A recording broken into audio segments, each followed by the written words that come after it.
Et le cumul des mandats. Troisième focus et dernier focus, le cumul des mandats. Figurez-vous que ça revient régulièrement sur la table.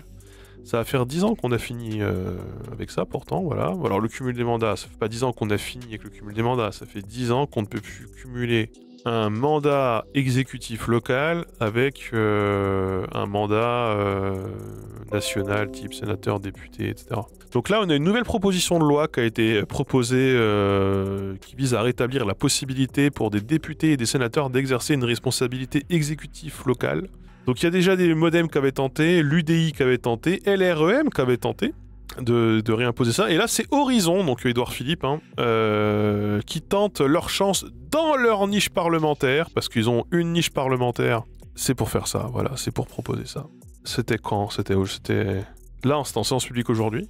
Alors j'ai pas regardé, on parle effectivement des actualités de la semaine dernière, donc je ne sais pas si ça a été rejeté. J'imagine que ça a été rejeté parce que je crois que la plupart des députés LREM comptaient s'abstenir. Est-ce que ça a été le cas, Perceval? Est-ce qu'ils se sont abstenus tel qu'il l'avait été annoncé?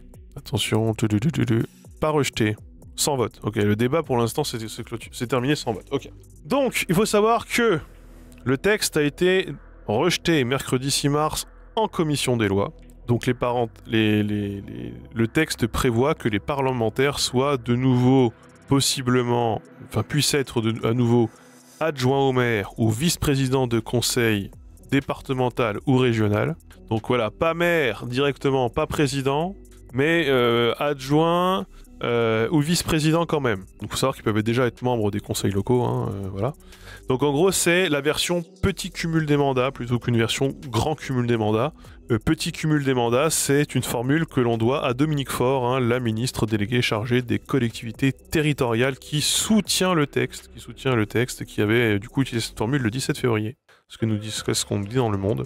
Donc ouais, ce que je vous dis, ça fait 10 ans du coup que ça, ce n'est plus vraiment possible normalement, théoriquement.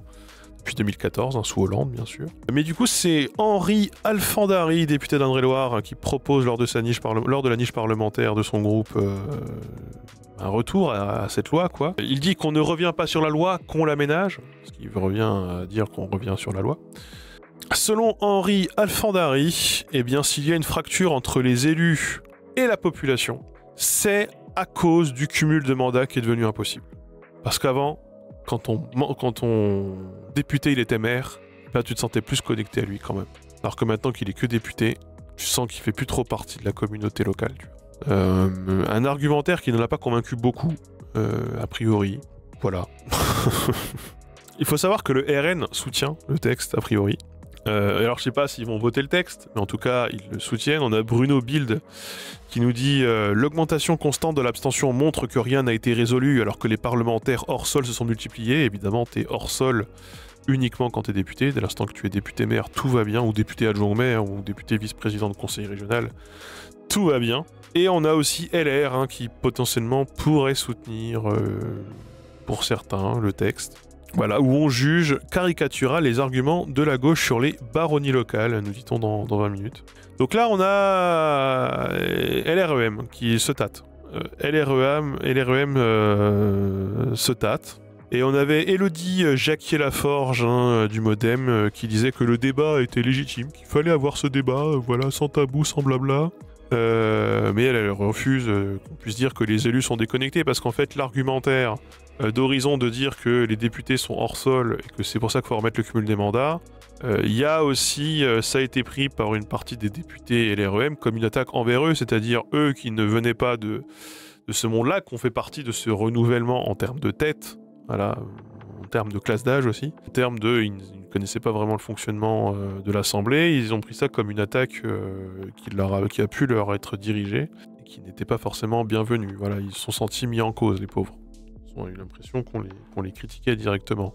Notamment quand on parle de députés hors sol ou des députés déconnectés, etc. Souvent des critiques qui sont faites aux députés de la majorité. Pas trop des critiques qui sont faites aux députés de l'opposition, quoique par la majorité peut-être, mais en tout cas c'est quand même une critique que moi je vois beaucoup plus ciblée contre les députés de la majorité, ou contre la majorité de manière générale. Donc on va voir ce que ça va donner. Autant vous dire que si jamais là c'est remis au goût du jour, je sais pas trop où ça peut aller, où ça va aller. Le symbole serait pas terrible hein, en ce moment.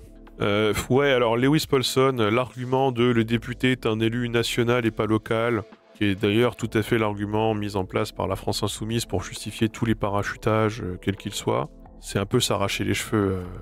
C'est un peu enculer les mouches. Parce que tous les députés ont une permanence locale, où ils ont un travail local. Il y a des députés qui sont plutôt des députés de circonscription, et des députés qui sont plutôt des députés d'Assemblée nationale, j'ai envie de vous dire. Notamment ceux qui n'ont pas de lien avec leur circonscription, effectivement, on les y voit pas souvent. C'est un procès qui est très régulièrement fait, notamment à Antoine Léaumont de la France Insoumise, qui a été parachuté à Fleury-Mérogis, enfin à Fleury. Il a la plus grande prison de France sur sa circo, et a priori, c'est pas trop des thématiques en rapport qu'il aborde, et c'est pas l'endroit où on le voit le plus. Mais là, on va vous dire, oui, mais moi, je suis un élu de la République, je suis pas un élu de là-bas. Mais si, t'es un élu de là-bas aussi. Et d'ailleurs, nous, pareil, c'est le contraire. Par exemple, on a surtout un gars qui est là, Thierry Benoît, qui se fait voir au marché, ceci et cela, et machin, qui parle dans le journal local, pour défendre le truc local. Après, lui, il est élu depuis toujours. Hein. Et puis, vous avez de l'intermédiaire. Souvent, vous avez des attachés parlementaires qui prennent le relais. Par exemple, pour parler un peu de ce que je connais, à Rennes Sud, il y a... putain, son nom.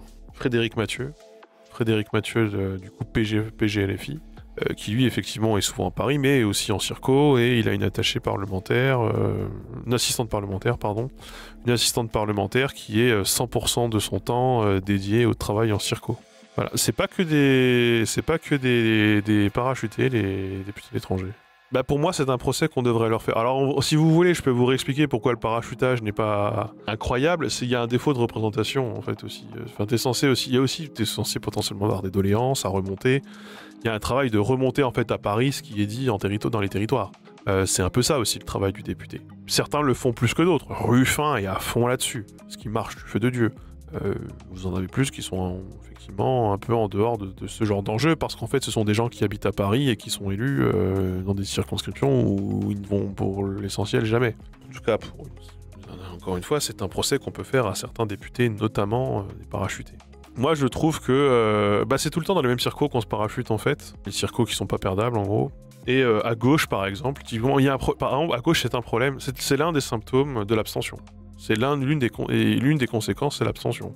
Notamment, quand vous parachutez des petits blancs qui ont fait des grandes écoles dans des quartiers populaires, en lieu et place des militants, d'un des militants local qui lui va faire le travail d'affichage, de démarchage, qui va tenir les bureaux de vote, la permanence, qui vont faire le travail de tractage, etc., ça peut favoriser quand même un fonctionnement un peu clanique, quand même. C'est sûr qu'avec les sénatoriales, t'as un peu moins ce problème, t'as d'autres problèmes avec les sénatoriales. On parle toulousain, la circo de Mélenchon, des arrondissements du centre de Marseille. Ouais, bah. Et d'ailleurs, ça parasite, parce que vous pouvez avoir des députés, ou des gens très compétents dans une circo, et on leur dit, on leur passe un coup de téléphone de Paris, quelqu'un qu'ils ont jamais vu, on leur dit, mais par contre, maintenant tu vas te retirer, c'est machin qui va prendre ta place. Parce qu'on a besoin que machin soit à l'Assemblée, parce que machin, il est indispensable pour le mouvement, tu comprends, et irremplaçable, et...